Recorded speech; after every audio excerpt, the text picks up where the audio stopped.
ॐ यथाग्नेर्दाहिका शक्ति रामकृष्णे स्थिता हिया सर्वविद्यास्वरूपां तां शारदां प्रणमाम्यहम्। শ্রী মায়ের চরণে আভূমি লুণ্ঠিত প্রণাম জানাই। শ্রীমা সারদা দেবী তিনি ছিলেন সর্বদেবী স্বরূপিণ্যই, অর্থাৎ সকল দেবীর সম্মিলিত রূপ, সেটাই মিলিতভাবে হয়েছিল শ্রীমা সারদা দেবীর রূপ। অর্থাৎ শ্রীমা সারদা দেবীর যেই রূপ, সেটা কিন্তু কোনো সাধারণ রূপ নয়। প্রসঙ্গক্রমে আমরা আজকের আলোচনার মধ্যে আসব যে মায়ের যে রূপ আমরা দেখি তার যে কি বিশেষত্ব, সেটা আজকে এই ঘটনার মধ্যে দিয়ে আমরা জানব। আজকে যে আলোচনাগুলো হবে মায়ের হাসি মজার ঘটনা, এই হাসি মজার ঘটনার মধ্যে দিয়ে এক একটা ঘটনা আলোচনা করে তার শিক্ষাগুলো আমরা জানব। কারণ আমাদের শাস্ত্রে এই কথা বলা আছে যে যখন ভগবান বা ঈশ্বর কোনো মানব দেহ ধারণ করে মানব বা মানবী হয়ে এই পৃথিবীতে আসেন লীলা করার জন্য, তো তার জন্মের থেকে মৃত্যু পর্যন্ত, অর্থাৎ দেহ ধারণ থেকে দেহ ত্যাগ পর্যন্ত যা যা করেন সব কিছুই লোকশিক্ষার জন্য করেন। মানুষের শিক্ষা থাকে, যেই শিক্ষাগুলো গ্রহণ করলে প্রত্যেকটা মানুষের জীবন ক্রমাগত ভগবদ্মুখী হয়, অর্থাৎ আধ্যাত্মিকতায় ভরে ওঠে। তাই শ্রীমা সারদা দেবীর জীবনে যে হাসি মজার ঘটনা বা রঙ্গরসিকতার ঘটনাগুলো আমরা পাই, তার মধ্যেও বেশ কিছু গুরুত্বপূর্ণ শিক্ষা আছে। আজকে আমরা এক একটা ঘটনা আলোচনার মধ্যে দিয়ে সেই শিক্ষাগুলো জেনে নেব। শ্রী শ্রী ঠাকুর এবং শ্রী শ্রী মায়ের যে ত্যাগী পার্ষদরা ছিলেন বা ত্যাগী সন্তানরা ছিলেন, সেই ত্যাগী সন্তানদের মধ্যে একজন ত্যাগী সন্তান ছিলেন শশী মহারাজ, পরবর্তীকালে হয়েছিলেন স্বামী রামকৃষ্ণানন্দ। তো রামকৃষ্ণানন্দজিকে বলা হয় রামকৃষ্ণ মঠ মিশনের প্রথম পূজারী মহারাজ। ঠাকুরের শরীর যাওয়ার পরে ঠাকুরের অন্য সব ত্যাগী সন্তানরা তারা এক একটা ভাব নিয়ে জীবন কাটিয়েছেন। কেউ জব করেছেন, কেউ পড়াশোনা করেছেন, কেউ বিভিন্ন তীর্থস্থানে ঘুরেছেন। এইরকমভাবে এক একজন এক একটা ভাব নিয়ে চলেছেন। একমাত্র শশী মহারাজ, যিনি ঠাকুরের সেবা পূজা এই ভাবটা নিয়ে সারাটা জীবন কাটিয়ে দিলেন। ঠাকুর যে চলে গেছেন শরীর ত্যাগ করে, এটা কিছুতেই শশী মহারাজ মেনে নেননি জীবনের শেষ দিন পর্যন্ত। শশী মহারাজের বিশ্বাস যে ঠাকুর সবসময় আছেন। তাই ঠাকুরের অস্থি নিয়ে, ঠাকুরের ছবি বসিয়ে যে পূজা অর্চনা আরতি যা যা করতেন শশী মহারাজ, মাস্টারমশাই লিখছেন এক জায়গায় যে শশীর ঠাকুর সেবা দেখলে মনে হতো যে ঠাকুর সেইখানে স্বয়ং বিরাজিত হয়ে আছেন, সশরীরে আছেন, কোনো ছবিতে বা ঘটে পটে পুজো নয়, জ্যান্ত মানব শরীরে পূজা। এটা করেছিলেন শশী মহারাজ। এই শশী মহারাজই যত ত্যাগী সন্তান, গৃহী সন্তান, যত ভক্ত সন্তান সেই সময় ছিল, অর্থাৎ ঠাকুর যতদিন ছিলেন, শ্রীমা সারদা দেবী যতদিন ছিলেন, ওই সময়ের শ্রী শ্রী ঠাকুর এবং মায়ের যত গৃহীত একই সন্তান ছিলেন, তাদের মধ্যে একমাত্র শশী মহারাজই ছিলেন যিনি শ্রীমা সারদা দেবীকে পার্বতী রূপে দর্শন করেছিলেন। আর কেউ মায়ের পার্বতী রূপের দর্শন পাননি, যেটা একমাত্র শশী মহারাজ পেয়েছিলেন। সেটা কোথায়? ব্যাঙ্গালোরে। আশ্রমের পিছনে ছোট্ট টিলা মতন ছিল, সেইখানে মা সন্ধ্যার আগে বসেছিলেন, বসে বসে সূর্যাস্ত দেখছিলেন। সূর্যাস্ত দেখতে দেখতে মা ভাবে বিভোর হয়ে গেছেন। একজন এসে শশী মহারাজকে খবর দিয়েছেন। শশী মহারাজ তখন ঘরে বা অফিসে কোথাও একটা ছিলেন। শশী মহারাজকে যেই খবর দিয়েছেন, শশী মহারাজ শুনে আঁতকে উঠেছেন, চমকেই উঠে বলছেন যে হ্যাঁ, বলছো কি, মা পর্বতবাসিনী হয়েছেন, মা পার্বতী হয়েছেন? বলে শশী মহারাজ তখন স্থূল শরীর, কোনো দিকে খেয়াল নেই, তিনি হন্তদন্ত হয়ে ছুটেছেন মা যেখানে আছেন সেইখানে। উঁচু টিলাতে উঠতে পারছেন না ঠিক করে ভারী শরীর নিয়ে, সেই দিকে কোনো ভ্রুক্ষেপ নেই, কোনো রকমে উঠেছেন। উঠেই শ্রী মায়ের চরণে একদম পড়ে গিয়ে হাত দিয়ে পায়ের মধ্যে মাথা ঠেকিয়ে প্রণাম করে শশী মহারাজ একভাবে মায়ের দিকে তাকিয়ে হাত জোর করে স্তব শুরু করে দিলেন। কি স্তব করলেন? ওম সর্বমঙ্গল মঙ্গলে শিবে সর্বার্থ সাধিকে। এই যে যখন স্তব করছেন, শশী মহারাজের চোখ দিয়ে সমানে জল পড়ছে। শশী মহারাজ স্তব করার পর বলছে, কৃপা কৃপা মা কৃপা। তখন মা ভাবস্থ হয়েছিলেন। সেই সময় আস্তে আস্তে চোখ খুলে শশী মহারাজের মাথায় হাত বুলিয়ে দিয়ে মা বললেন, শান্ত হও বাবা, শান্ত হও। তখন শশী মহারাজ শান্ত হয়ে ধীরে ধীরে সেখান থেকে চলে আসলেন। তো শশী মহারাজ সেদিন মাকে পার্বতী রূপে দর্শন করেছিলেন, তাই তো বলেছিলেন যে মা পর্বতবাসিনী হয়েছেন, পার্বতী হয়েছেন। তো এই হলো শশী মহারাজের মাকে পার্বতী রূপে দর্শন। আর একটা বিষয় যেটা শশী মহারাজের জীবনে হয়েছিল, শ্রীমা সারদা দেবী বেঁচে থাকতে এরকম ঘটনা একমাত্র শশী মহারাজের জীবনেই ঘটেছিল, বা শশী মহারাজই সেই দর্শন পেয়েছিলেন। সেটা কি? দ্বিতীয় ঘটনাটা কি? সেটা হলো, শ্রীমা সারদা দেবী বেঁচে থাকতে সূক্ষ্ম শরীরে দর্শন দিয়েছিলেন শশী মহারাজকে। মা স্বপ্নে অনেককে দর্শন দিয়েছেন, এমনি মাকে অনেকে এসে দর্শন করেছেন, কিন্তু মা সশরীরে থেকে তিনি উপস্থিত না হয়ে সূক্ষ্ম শরীরে গিয়ে দর্শন দিয়েছেন, সেটা একমাত্র শশী মহারাজকে, মা জীবিত থাকতে। শশী মহারাজ খুব অসুস্থ, উদ্বোধনে রয়েছেন। ডাক্তার বলে দিয়েছে যে আর সুস্থ হওয়ার আশা নেই, ধীরে ধীরে এখন তিনি মৃত্যুর কোলে ঢলে পড়বেন। তো শশী মহারাজের শরীর যাওয়ার আগে শ্রী শ্রী ঠাকুর এবং স্বামীজিকে দেখার খুব ইচ্ছে হয়েছিল। তো তিনি একদিন তার সেবককে বললেন যে তাড়াতাড়ি দুটো আসন পেতে দিতে, ঠাকুর এবং স্বামীজি আসবেন। সেবক কিছু বুঝতে না পেরে মহারাজ যা বলেছেন তাই করেছেন। তখন সেবক চলে গেছে, কিছুক্ষণ পর সেবক এসেছেন। তখন শশী মহারাজ বলছেন যে ঠাকুর আর স্বামীজি দুজনেই এসেছিলেন, এখন ওনারা এসে দেখা করে চলে গেছেন, এখন আসনটা তুলে নেব। তো সেবক তখন আসন দুটো তুলে নিয়ে রেখে দিয়েছে আবার। তো এই ঠাকুর আর স্বামীজিকে দর্শনের পরে শশী মহারাজের ইচ্ছা হয়েছে শ্রী শ্রী মাকে দর্শন করা।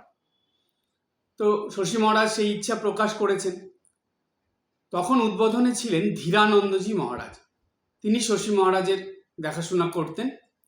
ধীরানন্দজি মহারাজকে পাঠানো হলো জয়রামবাটিতে মায়ের কাছে গিয়ে ধীরানন্দজি মহারাজ শশী মহারাজের যে মাতৃ দর্শনের ইচ্ছা সেটা মাকে জানালেন। মা শশী মহারাজের সব কথা শুনে কাঁদতে শুরু করে দিলেন, দিয়ে বললেন যে আমি মা হয়ে চোখের সামনে সন্তানের এই মৃত্যু কখনোই দেখতে পারবো না, আমি সহ্য করতে পারবো না, আমি শশীকে দেখতে যাব না। তো মা গেলেন না। তো এই কথা বলে দিলেন। ধীরানন্দজি ফিরে আসলেন। তো যেদিন শশী মহারাজের শরীর যায়, ঠিক তার আগের দিন শশী মহারাজ চোখ বুজে নয়, স্বপ্নে নয়, খালি চোখে তাকিয়ে মায়ের দর্শন পেলেন।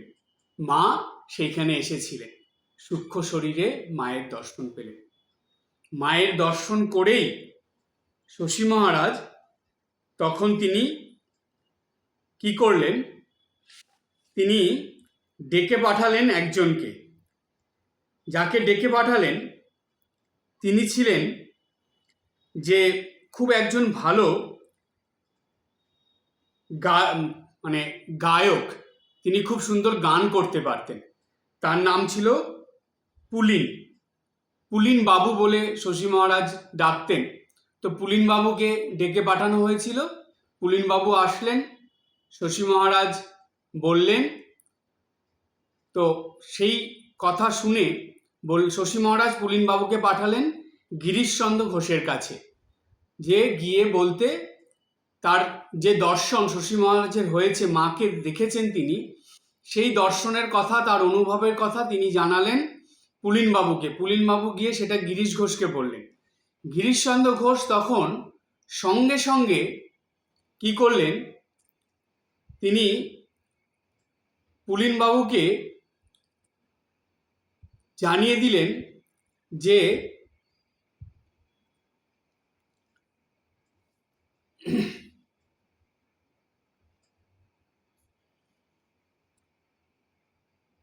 আমি এখনই গান লিখে পাঠাচ্ছি। তো যখন এই গানের কথা লিখে আসলো, পুলিনবাবুও সঙ্গে সঙ্গে সেটা সুরারোপ করে দিলেন। সুরারোপ করে তিনি সেটা গাইতে সুরারোপ করে তিনি সেটা গাইতে শুরু করলেন। এবং তার যে গান শুরু হলো, সেই গানটা কি ছিল? গানটা ছিল, পোহালো দুঃখ রজনী, পাছে আমি আমি ঘোর কুস্বপ্ন, নাহি আর ভ্রম জীবন মরণ। এই যে গানটা আমরা শুনি, এই গানটা শশী মহারাজের যেদিন শরীর যায়, ঠিক তার আগের দিন মাকে দর্শন করার পর তিনি এই কথা বলেছিলেন। এবং তার কথা শুনে পুলিনবাবু গিরিশ ঘোষকে বললেন, গিরিশ ঘোষ এই গানটা রচনা করে দিলেন এবং পুলিনবাবু সুরারোপ করে এটা শশী মহারাজকে শোনালেন। এই গানটা শুনে শশী মহারাজের এত ভালো লেগেছিল, মন ভরে গিয়েছিল। তিনি মনের আনন্দে হাসি মুখে তার শরীর ত্যাগ করেছিলেন। মায়ের সন্তান মায়ের কোলে ফিরে গিয়েছিলেন। এই ছিল শশী মহারাজের মাতৃভক্তি। এখন আমরা এই মায়ের যে কথা, হাসি মজা আনন্দের কথা, সেই কথা শুনব।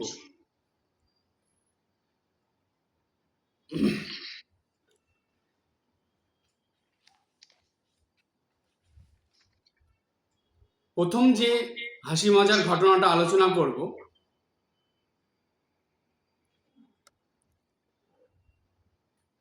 হাসি মজার ঘটনায় যে ঘটনাটা এবার বলবো, সেই ঘটনাটার নাম হলো পক্ষপাত দুষ্ট।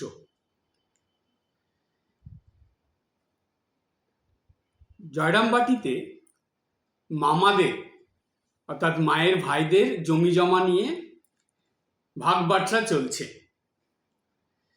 তো জমি জমা যখন ভাগ করা হবে, সেই সময় মা শরৎ মহারাজকে ডেকে পাঠিয়েছিলেন।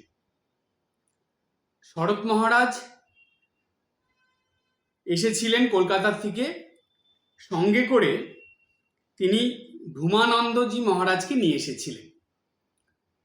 শরৎ মহারাজ ভূমানন্দজি এসেছিলেন এবং কোয়ালপাড়া থেকে কেশবানন্দ মহারাজকে ডেকে নেওয়া হয়েছিল। তো তারা আছেন সেই সময় জয়রামবাটিতে, কারণ কেশবানন্দজি মহারাজের এই জমি জমা সংক্রান্ত ব্যাপার নিয়ে বেশ ভালো অভিজ্ঞতা ছিল। তো যার জন্য তাকে ডেকে পাঠানো হয়েছে। এবার যখন খাওয়া দাওয়া হতো, দিনের বেলা তো সবাই একই রকম খেতেন, রাত্রেবেলা খাওয়া দাওয়ার সময় দেখা যেত যে শরৎ মহারাজের জন্য লুচি আরো অন্যান্য সব পদ যা হতো সেগুলো থাকতো, শরৎ মহারাজের জন্য লুচি হতো। আর স্বামী কেশবানন্দজি মহারাজ, ওনাকে মা দুপুরের ভাত জল দিয়ে রেখে দিতেন, রাত্রে সেটা দিতেন, পান্তা ভাত দিতেন। তো কেশবানন্দজি মহারাজ মনে মনে ভাবছেন যে মা এটা কেমন ব্যবহার, কেমন আচরণ, শরৎ মহারাজের জন্য তিনি লুচি করে দিচ্ছেন আর আমাকে দিচ্ছেন পান্তা ভাত। তো মা কি তার সন্তানদের তো মা মানে সমানভাবেই দেখেন, তো এটা কেমন হলো, এটা তো পক্ষপাত দুষ্ট হয়ে যাচ্ছে। তো তখন কেশবানন্দজি মনে মনে ভাবছেন, এটা কিন্তু বলছেন না কাউকে। তো যাই হোক, তিনি খেতে খেতে এটা ভাবছিলেন, তারপরে ভাবছেন ও কলকাতার থেকে এসেছে বলে মা হয়তো একটু মানে স্পেশাল ভাবে খাবার বানিয়ে দিচ্ছে, আলাদাভাবে মায়ের আদর স্নেহ সেই সন্তানের প্রতি পড়ছে। তো এইরকম কেশবানন্দজি ভেবেছেন। তো তার পরের দিন রাত্রেবেলা খেতে বসে কেশবানন্দজি দেখছেন যে তাকেও লুচি দেওয়া হয়েছে, তার পান্তা ভাত দেওয়া হয়নি। তো কেশবানন্দজি মনে মনে ভাবছেন, আমি তো এই কথা কাউকে কিছু বলিনি, তো তো মা তো জানলো কি করে। যাই হোক, চুপচাপ খেয়ে নিয়েছেন। লুচি, গরম গরম লুচি পেয়েছেন, দেখছেন শরৎ মহারাজকেও দিয়েছে, ওনাকেও দিয়েছে, উনি খেয়েছেন। প্রথম দিন খেলেন, দ্বিতীয় দিনও দেখছেন আবার লুচি পেয়েছেন, দ্বিতীয় দিনও খেয়েছেন। খেয়ে তারপরে তৃতীয় দিন কেশবানন্দজি বিকেলবেলা দুপুরে খাওয়া দাওয়ার পরে কোনো রকম অল্প করে খেয়েছেন, খেয়ে তারপরে মাকে বিকেলবেলা বলছে যে মা, আপনি রাত্রেবেলা আমায় পান্তা ভাত দেবেন, আমার আর লুচি লাগবে না। তো মা জিজ্ঞেস করছে, কেন বাবা, তুমি তো লুচি খাবে, তোমার মনে মনে লুচি খাওয়ার স্বাদ হয়েছিল, তো খাও, কোনো অসুবিধা নেই, শরৎ মহারাজও খায়, তুমিও খাবে। তখন কেশবানন্দজি মাকে বলছেন যে না মা, আমি অন্যায় করে ফেলেছি, আমি মনে মনে যে এরকম ভেবেছি যেটা আমার ভাবা উচিত হয়নি, আমি ভেবেছি মায়ের পক্ষপাত দুষ্ট, সেই জন্য আমার এরকম চিন্তা ভাবনা এসেছিল মনে, আমার ভুল হয়ে গেছে মা, আমাকে রাত্রে আপনি পান্তা ভাতই দেবেন। তো মা যখন বলছে যে না বাবা, আমি কি ওইসব আমার মানে আমি কিছু মনে করিনি, তুমি লুচি খেও বাবা, আমি লুচি করব। তখন কেশবানন্দজি বলছেন যে না মা, আমার পান্তা ভাতই পেটে সয়, লুচি সয় না, লুচি খেয়ে দুদিন ধরে এখন বদ হজম হচ্ছে, আর বারে বারে আমাকে বাহ্যে যেতে হচ্ছে, মানে পায়খানায় যেতে হচ্ছে। তো বলছে যে না, আমার এই পান্তা ভাতই ভালো, আপনি আমাকে পান্তা ভাত দেবেন। তো ঘটনাটা ছোট একটা ঘটনা, হাসি মজার ঘটনা, কিন্তু তার মধ্যে থেকে শিক্ষাটা কি? তার মধ্যে থেকে শিক্ষাটা হলো এই যে মা ঠিক জানেন যে তার কোন সন্তানের পেটে কি সয়, তার কোন সন্তানের জন্য কি করা দরকার। তো সুতরাং আমাদের এই শিক্ষা নেওয়া উচিত যে কখনো যেন আমরা আমাদের জন্য মা যা দিয়েছেন তাতেই জানি আমরা সন্তুষ্ট থাকি। আমরা যেন কখনো অপরের সঙ্গে নিজেদের তুলনাও না করি, কখনো যেন অপরের কোনো কিছুর প্রতি, খাওয়ার থেকে মানে খাদ্যদ্রব্য থেকে শুরু করে কোনো কিছু দেখে যেন মনে কখনো লোভ, লালসা, প্রলোভন, এমনকি হিংসা বিদ্বেষের ভাব ভুলেও জানি মনের ভিতরে না আনে। স্বামী কেশবানন্দজি মহারাজের মনে কিছু একটা হলেও নেগেটিভ চিন্তা এসেছিল, যার জন্য মা তাকে কিন্তু তার ইচ্ছা মতন দিলেন, কিন্তু সে মা যে তাকে রাত্রেবেলা পান্তা ভাত দিচ্ছে কি কারণে সেটা সে চিন্তা করে দেখল না, সে অন্য কিছু ভেবে নিল। তাই মায়ের ভালোবাসায় মায়ের কৃপায়, আশীর্বাদে, স্নেহ মমতায় কখনো সন্দেহ আনতে নেই, আর অপরেরটা দেখে নিজেকে বিচার করতে নেই। এইরকম মাতৃ শরণাগত হয়ে আমাদের থাকতে হবে। এটা হলো প্রথম ঘটনার শিক্ষা। এবার আসবো দ্বিতীয় ঘটনায়। দ্বিতীয় ঘটনাটার নাম হলো ছাই চাপা বেড়াল। উদ্বোধন অফিসের কর্মচারী ছিলেন চন্দ্রমোহন দত্ত। চন্দ্রমোহন দত্ত উদ্বোধনে থাকতেন, কাজ টাজ করতেন, মাকে তো দেখতেনই। তো চন্দ্রমোহন দত্ত দেখতেন যে মা সারাদিন নানা রকম কাজ নিয়েই থাকে। ঠাকুরের পান সাজছেন, ভোগ দেবেন বলে, কখনো বসে বসে সুপুরি কাটছেন, কখনো ঘর ঝাড় দিচ্ছেন, কখনো ফল কাটছেন, সবজি কাটছেন, সারাদিন এসব কাজকর্ম নিয়েই রয়েছে। তো একদিন চন্দ্রমোহনের মনে একটা সন্দেহ হলো যে আচ্ছা, ঠাকুর তো মার সম্বন্ধে কত কথা বলে গেছে, কিন্তু মায়ের এই জীবনযাপন দেখে তো ঠাকুরের কথার সঙ্গে মিল পাওয়া যায় না। তো তখন তার মনে হলো যে এই কথাটা মাকে একটু জিজ্ঞেস করবো, তো যে কি ব্যাপার, তাহলে ঠাকুরের কথা কি মিথ্যে?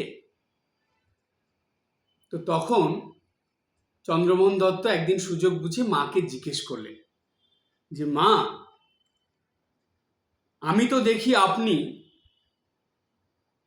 ঘরের ঠাকুর মায়ের মতন, ঘরে ঠাকুরমারা থাকে না, অর্থাৎ বয়স্ক যে ঠাকুমারা থাকে তাদের মতন পান সাজছেন, সুপুরি কাটছেন, ঘর ঝাড় দিচ্ছেন, ফল কাটছেন, সবজি কাটছেন, তো এইসব তো করছেন আপনি, তো আপনাকে দেখে তো কিছুই বোঝা যায় না। তাহলে কি ঠাকুরের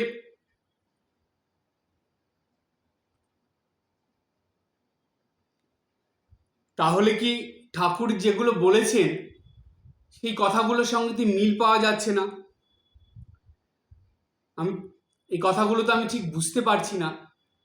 তো চন্দ্রমোহনের সেই কথা শুনে মা চন্দ্রমোহনের দিকে তাকিয়ে হেসে বললেন যে বাবা, তুমি তো বেশ আছো, তোমার আর অত বুঝে কাজ নেই, তুমি বরং ঠাকুর যেই কথাটা বলেছেন সেই কথা চিন্তা করো।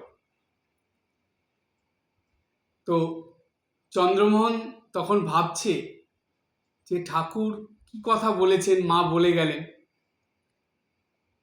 তো তখন তিনি সেই কথা আর একজন ওইখানে সে মহারাজের কাছে জিজ্ঞেস করলেন।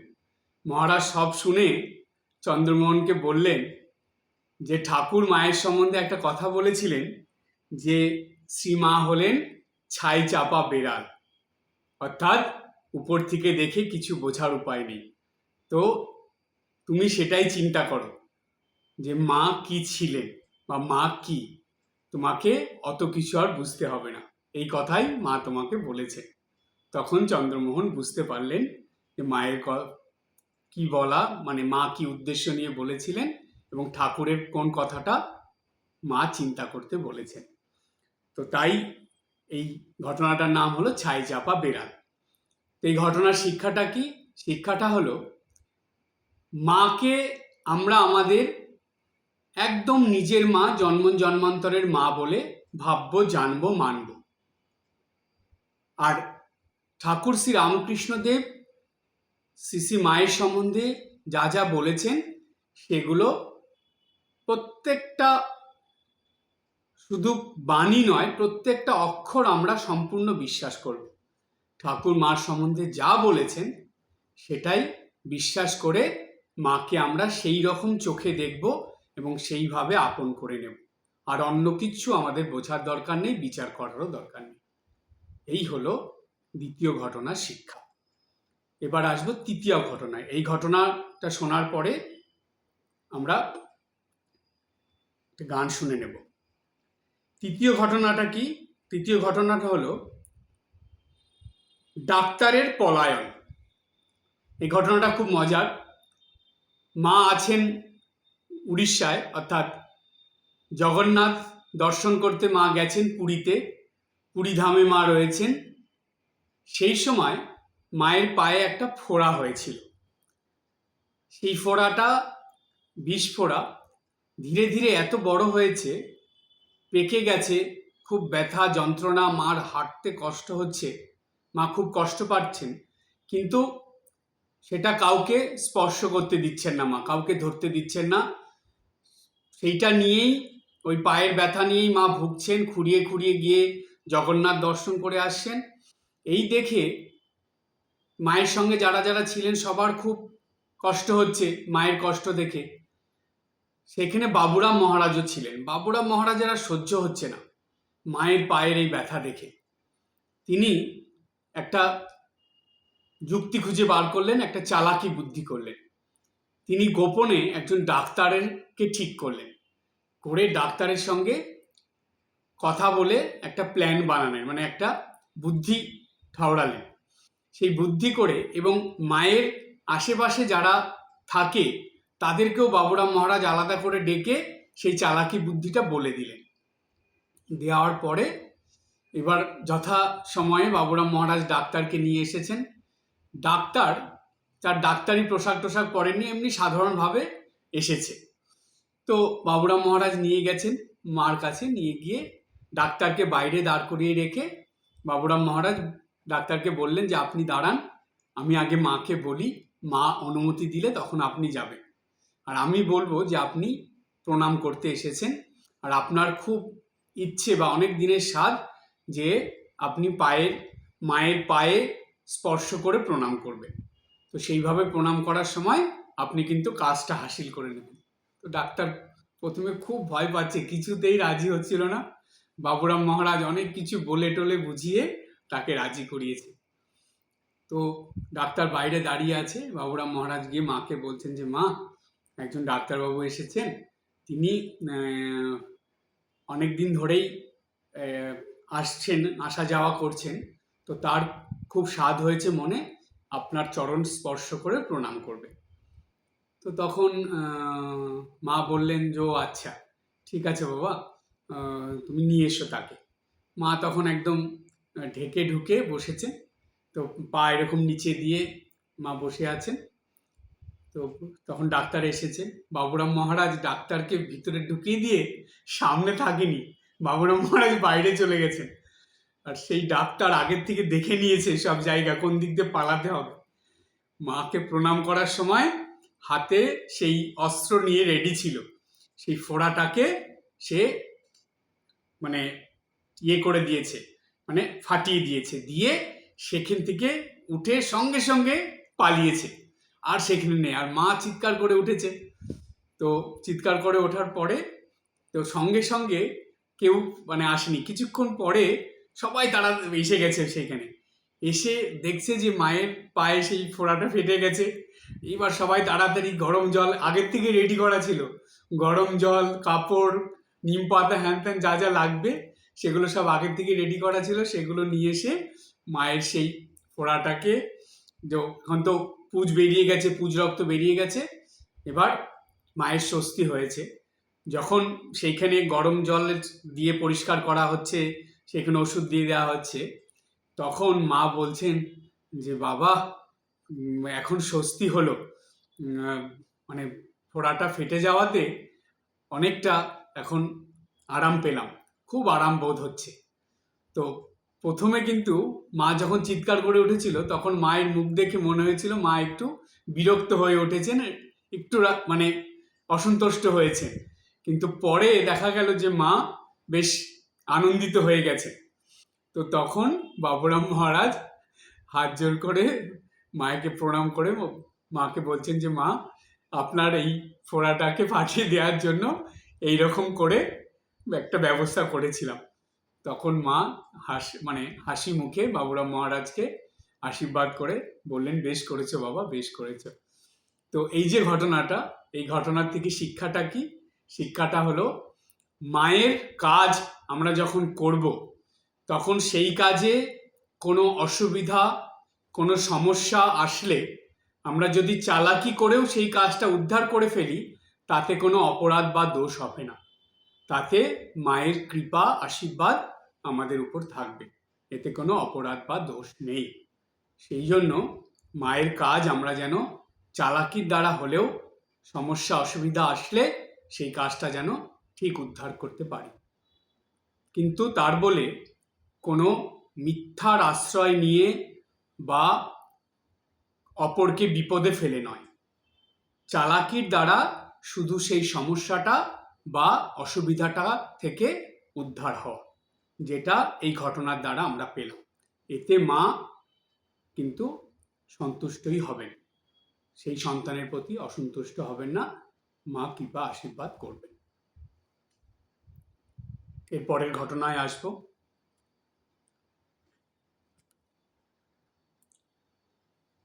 এবার যে হাসি মজার ঘটনাটা শুনবো, সেই ঘটনাটার নাম হলো দেবীর চেহারা। শ্রী শ্রী মা তখন আছেন কাশীতে, কাশীর লক্ষ্মী নিবাসে মা রয়েছেন। তো সেখানে একজন ভক্ত মহিলা এসেছেন মাকে প্রণাম করতে। তিনি আগে কখনো মাকে দেখেননি। তো মা ঘরে বসে আছেন, সেখানে সঙ্গী সাথীরা সব আছে, সেখানে গোলাপ মাও ছিলেন। গোলাপ মা বেশ পরিপাটি করে সুন্দরভাবে বেশভূষা পরে বসে আছে। তো সেইখানে যতজন ছিল তার মধ্যে গোলাপ মাকেই দেখতে একটু অন্যরকম লাগছে, বা সবার মধ্যে সব থেকে গোলাপ মাকে দেখতে ভালো লাগছে। তো সেই ভক্ত মহিলাটা ভেবেছে যে তাহলে জননী অর্থাৎ সারদা মা ইনিই হবেন। তো সবার প্রথমের দিনই সেইখানে ঢুকে সব দিকে তাকিয়ে গোলাপ মার দিকে তাকিয়ে গোলাপ মাকে প্রণাম করতে গেছে। তো গোলাপ মা সঙ্গে সঙ্গে সংকুচিত হয়ে বলছে, আরে আরে আপনি কি করছেন? মায়ের শ্রীমা সারদা দেবীর দিকে দেখিয়ে বলছেন ওইখানে গিয়ে প্রণাম করুন, উনি মা। তো যখন সেই মহিলা প্রণাম করতে গেছে, ভক্ত মহিলা, তো মা তখন একটু রসিকতা করলেন। মা তখন ভক্ত মহিলাটাকে না করে হাত দিয়ে ইশারা করে আবার গোলাপ মার দিকেই দেখিয়ে দিলেন। মহিলা আবার গোলাপ মার দিকে চলে গেছে প্রণাম করতে। গিয়ে গোলাপ মা আবার বলছে, আরে এইখানে না, এখানে না, উনি সারদা মা, ওনাকে গিয়ে প্রণাম করুন। তো মহিলা আবার এসেছে, তখন মা বলছে, না না, আমি নই, আমি নই, ওই উনি উনি নিজের পরিচয় দিচ্ছেন না, উনাকে গিয়ে প্রণাম করুন। এইরকম যখন 2-3 বার হচ্ছে, মহিলাটা এখন বুঝতে পারছে না কি করবে, একবার মায়ের কাছে যাচ্ছে আর একবার গোলাপ মার কাছে যাচ্ছে। এরকম যখন 2-3 বার হয়েছে, তখন গোলাপ মা একটুখানি সিরিয়াস হয়ে গেছে। সিরিয়াস হয়ে সেই মহিলাটাকে গোলাপ মা বললেন যে তোমার কি বুদ্ধিশুদ্ধি নেই? কথাটা কিন্তু খুব গুরুত্বপূর্ণ এবং শিক্ষণীয়, খুব ভালো করে শুনবেন। গোলাপ মা বলছেন, তোমার কি বুদ্ধিশুদ্ধি নেই? দেখছো না কোনটা মানুষের মুখ আর কোনটা দেবতার?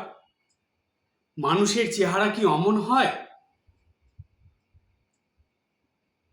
ওই চেহারা তো দেবীর চেহারা, এটা দেখেও বুঝতে পারছো না? এই কথা বলার পরে মা তখন শান্ত হয়ে বসলেন, দেখলেন যে গোলাপ মা এখন সিরিয়াস হয়ে গেছেন। তো তখন ওই মহিলা গিয়ে মাকে প্রণাম করলেন। তো এই যে কথা কটা গোলাপ মা বলেছিলেন, এই কথার মধ্যে ভীষণ গভীর অর্থ আছে। বেশিরভাগ ভক্তরা এই ঘটনাটা জানে পড়ে, কিন্তু ভাবে না এটা।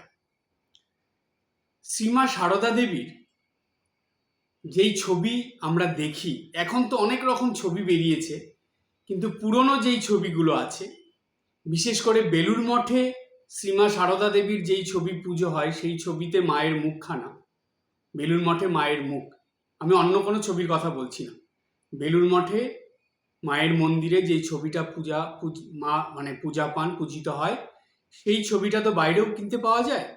সেই ছবিটা নিয়ে একটু ভালো করে তাকিয়ে দেখবেন তো, গোলাপ মার কথাটা মেলাবেন তো, কি মনে হয় তিনি কি সাধারণ কোনো মানবী ছিলেন?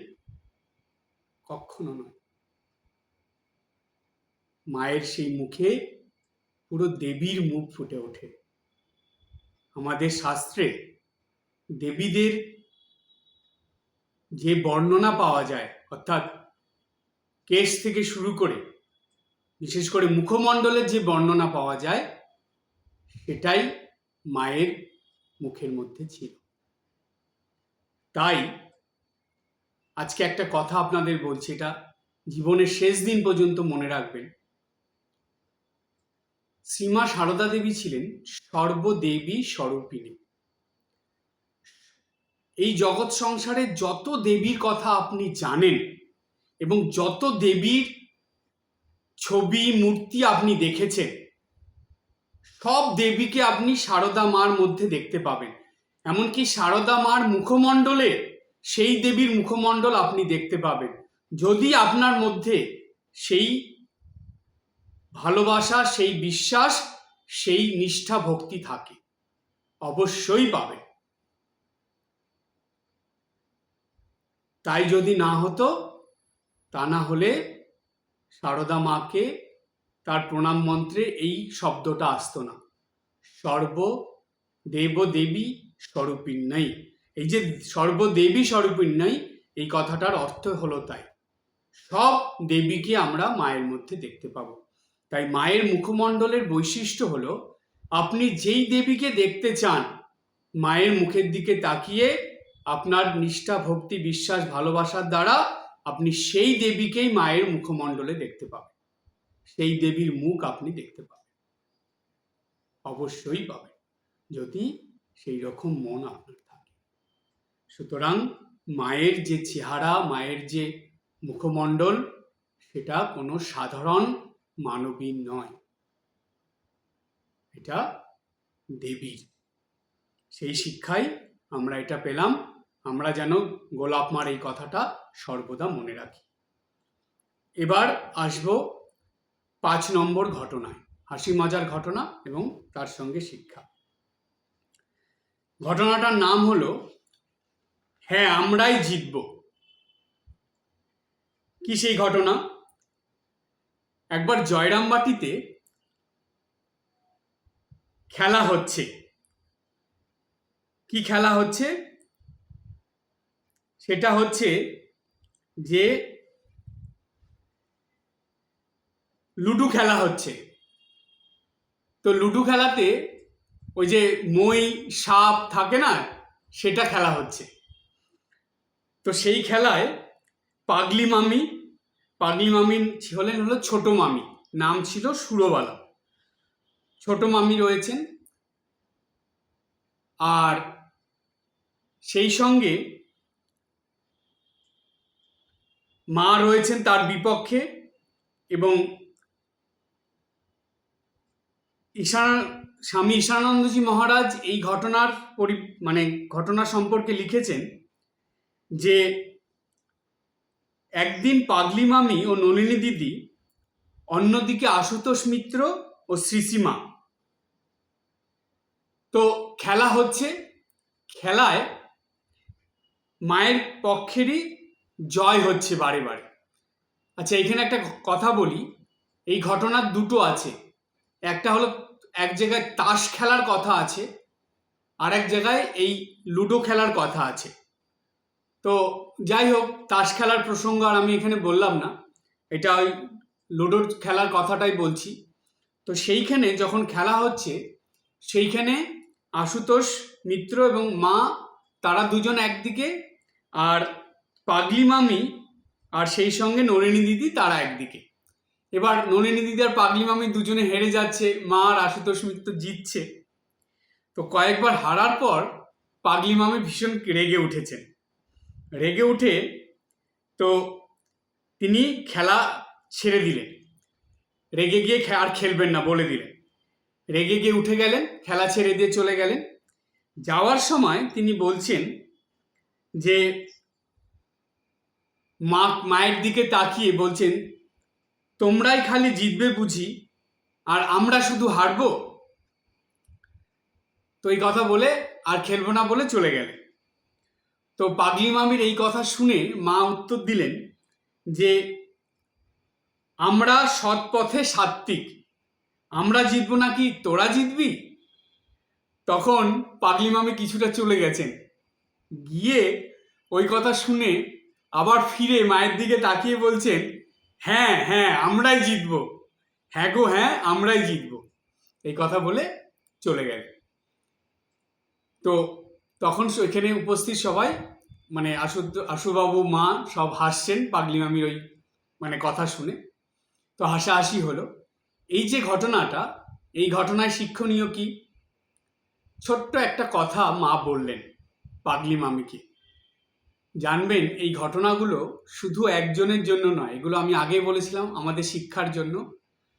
মা তো অন্য কিছুও বলতে পারতেন, কিন্তু কথাটা কি বললেন মা? মা বললেন আমরা সৎ পথে সাত্ত্বিক, আমরা জিতবো নাকি তোরা জিতবি? এটার শিক্ষা হলো এই যে যারা সৎ পথে ও সাত্ত্বিকভাবে জীবনযাপন করে অন্তিমে তাদেরই জয় হয়, অর্থাৎ তারাই জয়ের দিকে চলে, তাদের পরাজয় হয় না।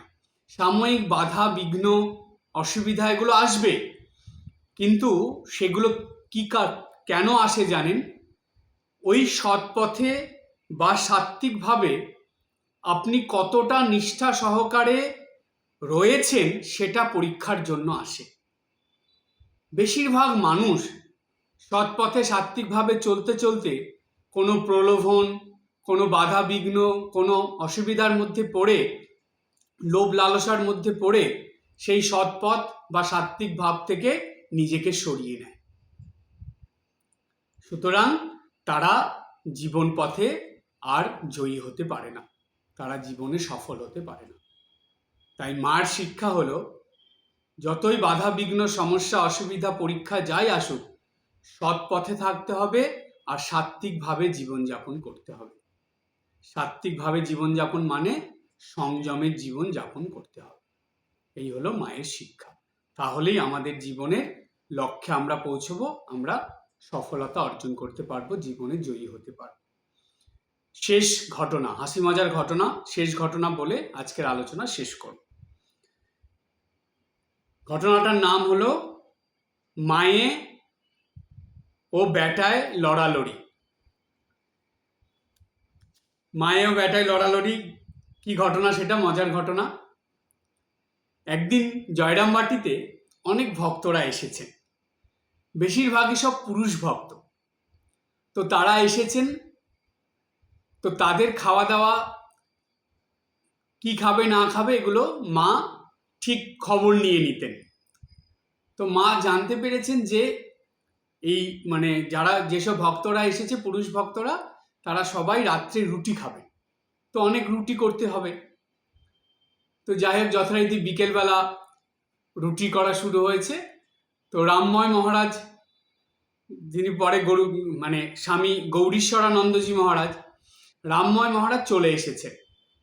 তিনি প্রায় স্কুল শেষ করে বিকেলবেলা মায়ের কাছে চলে আসতেন, বা শনিবার করে আসতেন, মায়ের কাছে থাকতেন, রবিবার থেকে আবার সোমবারে চলে যেতেন। তো রামময় মহারাজ এসেছেন, বিকেলবেলা আসাতে তিনি সেখানে দেখছেন যে অনেক আটা মাখা হয়েছে, রুটি হবে। নলিনী দিদি বসেছেন রুটি ভাজতে, মা রুটি বেলছেন, সেইখানে রামময় মহারাজও বসে পড়েছেন মায়ের কাজে সাহায্য করে দেওয়ার জন্য। তো রুটি বেলছেন, রামময় মহারাজও বেলছেন, মাও বেলছেন। এবার এই নলিনী দিদি, রাধু দিদি, মাকু দিদি, বিশেষ করে নলিনী দিদি সবসময় পিসিমার কে একটুখানি অপদস্থ করার জন্য কিছু না কিছু মন্তব্য করতেন। তো যাই হোক, ভালোই কাজ চলছে, হঠাৎ করে নলিনী দিদি বলে দিয়েছেন যে রামময়ের রুটি বেলা খুব ভালো হচ্ছে, রামময়ের বেলে দেওয়া রুটিগুলো সুন্দর হচ্ছে, কিন্তু পিসিমার রুটিগুলো ভালো হচ্ছে না, অর্থাৎ রুটি বেলা ভালো হচ্ছে না। যেই এই কথা বলেছে, সঙ্গে সঙ্গে মা রেগে গেছেন মানে অভিমান হয়েছে মায়ের। অভিমান করে মা বলছেন, কি আমি এতদিন ধরে রুটি বেলি, এতদিন ধরে রুটি করছি, কোনোদিন আমার রুটি নিয়ে কেউ কোনো কিছু বলতে পারে না, এত সুন্দর রুটি ভেজে দিই, সবাই খেয়ে সন্তুষ্ট হয়। হ্যাঁ, আর রুটি মানে রুটি করার এত অভিজ্ঞতা আমার। আর রামময় দুদিনের ছোকরা, সে আমার থেকে ভালো রুটি বেলতে পারে। হ্যাঁ, ঠিক আছে, তাহলে রামময় করুক, আমি আর করব না, আমি আর রুটি বেলবো না, রামময় করুক। এবার নলিনীদি বলে তো বিপদে পড়ে গেছে, তো চুপচাপ হয়ে গেছে, নলিনীদি আর কোনো কথা বলছে না। মাও মুখ ভার করে বসে আছে, রুটি বেলছে না। এবার রামময় মহারাজ দেখছেন এ তো মহা বিপদ। আর এইদিকে রামময় মহারাজ ভীষণ চালাক ছিলেন, মানে খুব বুদ্ধি সম্পন্ন ছিলেন। তো রামময় মহারাজ এবার দেখলেন যে এটাকে তারই কিছু বলতে হবে, মানে কিছু একটা উপায় বের করতে হবে, না হলে তো সমস্যার সমাধান হবে না। তখন রামময় মহারাজ বলছেন যে নলিনী দিদি, এটা কিন্তু আপনি তুমি ঠিক বললে না। কেননা মা, আমি যেদিন থেকে দেখছি মা কিন্তু খুব সুন্দর রুটি বেলে, আর আমি তো মার কাছ থেকেই রুটি বেলা শিখেছি। তো মা আমাকে শিখিয়েছেন, আমি যে আজকে রুটি বেলছি এটা তো মাই শিখিয়েছেন। তো মা শিষ্যর গুরু, শিষ্য কি গুরুর থেকে ভালো করতে পারি নাকি? তাই এরকম কথা বলে মা একটুখানি স্বাভাবিক হয়েছেন, কিন্তু তবুও রুটি বেলা শুরু করছেন না। তো তখন রামময় মহারাজ কি করলেন, বললেন যে ঠিক আছে, মা যদি রুটি না বেলে তাহলে তার সন্তানও রুটি বেলবে না, থাকুক। আজকে যারা এসেছে তারা রাত্রিবেলা না খেয়ে থাকবে, কেউ রুটি পাবে না, আমিও বেলবো না, আর আমিও আজকে আর খাবো না। তো এইবার যখন মা এই কথা শুনেছে যে আর সন্তান আর খাবে না, সেটা তো আর মা সহ্য করতে পারছে না। তখন মা বলছেন, আবার রুটি বেলন চাকিটা আবার কাছে টেনে নিয়ে মা আবার আস্তে আস্তে রুটি বেলা শুরু করছেন। এবার রামময় মহারাজকে বলছেন, না বাবা, তুমি আবার শুরু করো। তো যখন রুটি বেলা আবার শুরু হয়েছে, তখন রামময় মহারাজ বলছেন যে মা সব থেকে ভালো রুটি বেলেন, মায়ের হাতের রুটি সব থেকে ভালো হয়। নলিনী দিদিকে বলছে যে নলিনী দিদি এরকম কথা আর বলবে না, আমি মায়ের সন্তান, আমি তো মায়ের কাছ থেকেই শিখছি, সুতরাং আমার থেকে মা ভালো করে, সবসময় মা যে ভালো করেন এটাই বলবে। সেই সব বলে টলে সেই সমস্যাটার সমাধান হয়ে গেল। তো এই যে হাসির ঘটনা হলো, পরে মাও হাসলেন। তো লীলাময়ী লীলা, এটা রঙ্গরসিকতার, কিন্তু এর দ্বারা শিক্ষাটা কি? এই যে ঘটনাটা, এই ঘটনার মধ্যে শিক্ষাটা কি ছিল? এই ঘটনার দ্বারা শিক্ষা ছিল যে সন্তান যারা হবে, সন্তানদের সর্বদা উচিত মায়ের কাজের প্রশংসা করা। এটা একটা বড় শিক্ষা। আমরা সন্তানরা, বেশিরভাগ সন্তানদের কি হয়, একটু ছোটোর থেকে মায়ের সব কিছু তাদের ভালো লাগে, কিন্তু সেটা একটা সময় পর্যন্ত।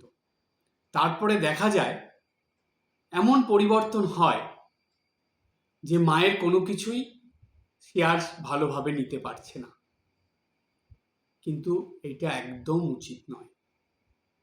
মা, তিনি হলেন এই জগৎ সংসারের প্রথম গুরু। তার প্রতি অবহেলা, অবমাননা এবং তার নিন্দা করা, এই যে অপরাধ, এই 7 জন্মেও এটা পূর্ণ হয় না। এই অপরাধ 7 জন্ম ধরে ভোগ করতে হয়। সেই জন্য মা, তিনিই তো একজন মানবী। আমি গর্ভধারিণী মায়ের কথাই বলছি, তিনিই তো একজন মানবী। তো তারও তো, তিনি সকাল থেকে রাত পর্যন্ত সংসারের জন্য, বিশেষ করে সন্তানের জন্য কি করে থাকে, কি করতে থাকেন। আমরা যদি কখনো ছোটবেলার কথা ভাবি, অবাক হয়ে যেতে হয় যে একজন মা তার সন্তানের জন্য কি করেন, শুধু একদিন দুদিন না, দিনের পর দিন।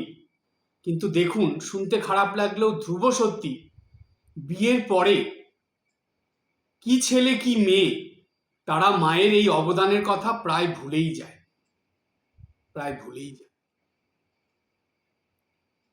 তিনি একজন মানবী হয়ে যে এত কিছু করলেন, সেটা কি প্রশংসার দাবি রাখে না? শত মুখে প্রশংসা করেও তো মায়ের প্রশংসা শেষ হবে না।